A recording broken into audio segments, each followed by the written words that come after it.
So Johnny, you've been with Tyler, you've been with Johnny for quite a while now. If you were to give Johnny a grade on the game, Stanford, what kind of grade would you give him?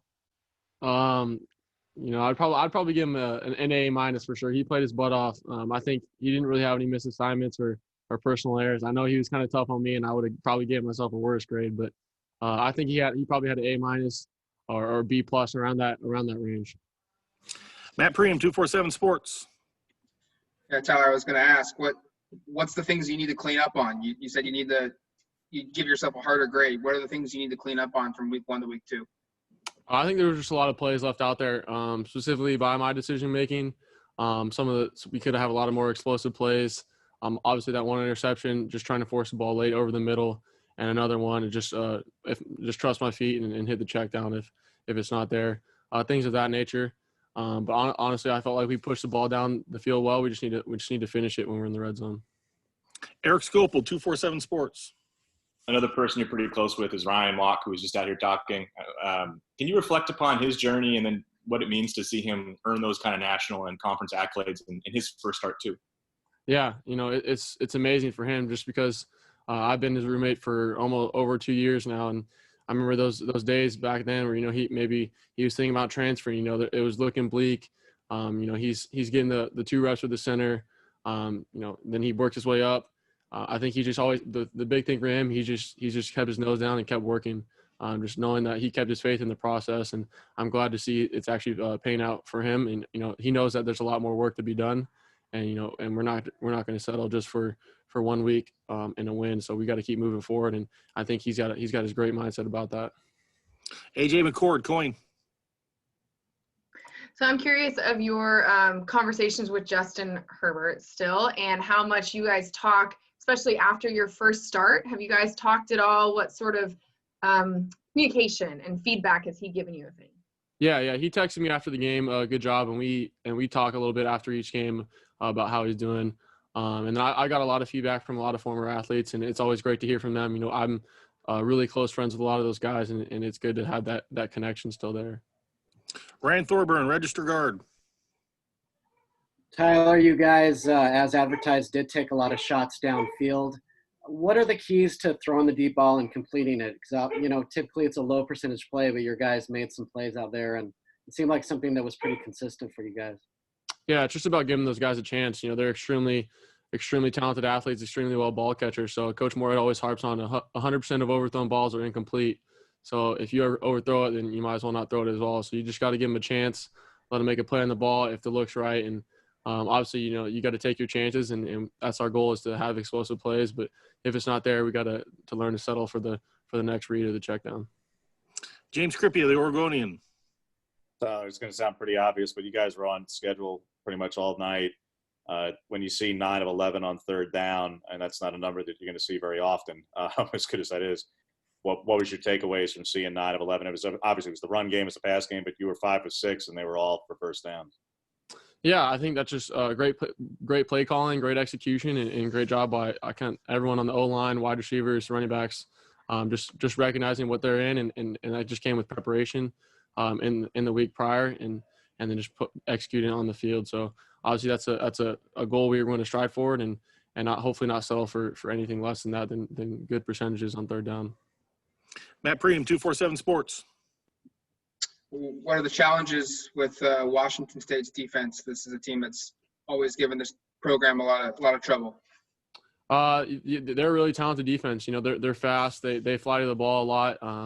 They run a mix of different coverages. They play quite a few zone mans. They mix it up. So I think they're going to come out ready to play back in their home stadium. So we got to be prepared, and that's what we're doing this entire week to get ourselves ready for Saturday. Eric Skopel, 247 Sports.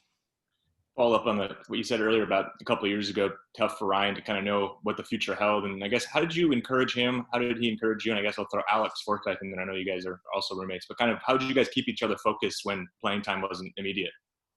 Yeah, we were honestly kind of all in the same situation, kind of waiting our turn behind prolific starters and seniors. I think we were leaders of that second group. That's the kind of thing we took pride in, and with Micah and all those guys, we were dominating, our space and dominating what we could and controlling what we could control. And that just came with preparing like we were the starter, because, you know, that would be our goal one day. So I think now that we have the ability to be in that position and start, you know, we're going to run away with it and do the best that we can to work our butts off. Back to AJ. So obviously on the field is one aspect that you need to be a leader as the starting quarterback for this team. But from Justin, from former players, what's the best advice you've gotten from them on how to be a leader in the locker room and be that quarterback leader that's sort of required of you? Yeah, that's just, I think, doing everything right and leading by example. You know, obviously Justin was at least from Justin, he was acquired a guide, but he always did things right when it was time to work and when it was time to prepare. So I definitely learned that from him, and I'm kind of taking my own style into it, and that's just developing, you know, one-on-one relationships with your teammates and getting to know guys, and always just being there to talk and have conversations with them. And, you know, it's paying off so far just to getting all these new freshmen, because we got a lot of guys here, and it's only going to get bigger, this team. Jerry Thompson. Yeah, Tyler, I think it seems like you ran the ball more, the quarterback in Stanford game, than almost the whole season. Are you relishing the fact, that might be a little of exaggeration, but are you relishing the fact of running the ball? And can you describe that run where you went one way, turn direction? Is that just totally improvisation or what? Yeah, I'm basically going to do whatever it takes to help the team win the game. You know, I don't have a certain number where I'd want to run the ball or not run the ball. It's just whatever the coach calls and whatever's needed to get the first down per se. And a lot of those were scrambles, but in that one play where in the red zone, it was some of an improvised play. You know, we were going to run to the right, and then that guy came free off the edge because of a call, and then we weren't really prepared for that. So then I had to improvise a little bit, and it definitely paid off. James Kripia, the Oregonian. One thing this line was really great at last year was isolating some of the middle linebackers in general, whether it was Weaver, Hamilcar. They were really ineffective in those games last year. Obviously, it's worked with a new group where you didn't get sacked on Saturday. How much is it? Again, it sounds obvious, but how does it put you at ease knowing that you're protected, and when you're facing up against a guy like a Woods or Rogers at DN from Wazoo, that this line could do the same thing as last year's line did and take, you know, good players out of a game.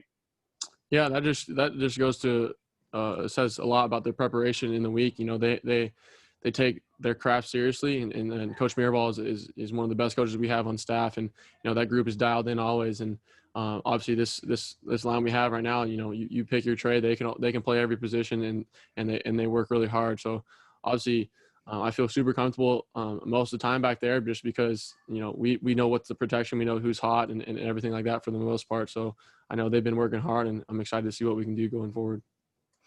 Matt Preem, 247 Sports. Knowing what a game is like now without fans, do you think there's an advantage for the away team now without crowd noise, and you don't have to worry about, you know, snap counts and getting calls in and out? I wouldn't say there's an advantage. I just say there wouldn't be a disadvantage. It's everyone's kind of on the same playing field. Obviously, you still got a away team, still have to go to that place, still got to get on a plane and be in a hotel and deal with the whole road game aspect. And obviously, the crowd noise is going to be the same with the ambient noise in the background, regardless. So I think we're just really excited and thankful we can play the game regardless of whoever it is or whoever's in the stands. Back to James. Because you mentioned plays that were left out there, Tyler, I'm not trying to nitpick, but you've mentioned a couple times. And for those who've gone back and looked, the one to Johnny in the fourth quarter, I think it was a first down where they had a nickel fire, and you went there for the short pass where it's the open zone. I get it. But Jalen was up against a linebacker, had his step. Is that one that you look at back and say, oh, maybe if you see that pre-snap, if you're able to, and what's kind of the difference there, or whether it was that or Micah getting matched up with a fourth-team corner and a true freshman that you guys didn't quite capitalize as much. Are those some of the things you're referring to? Yeah, things of that nature on that play to where J-Red was on the linebacker. You know, that's just we got to change the protection to go out to that guy so we're not hot off the end. And I just made that decision because I was hot and they left Johnny open in the slot to just take it right now. But, yeah, obviously that just comes with a good feel for it and things of that nature, just making good decisions and to where we can have effective plays and not worry about, you know, what as much as they're doing, but just make sure we're correct and adjust on the fly. All we have for you, Tyler. Appreciate your time. Thank you, guys.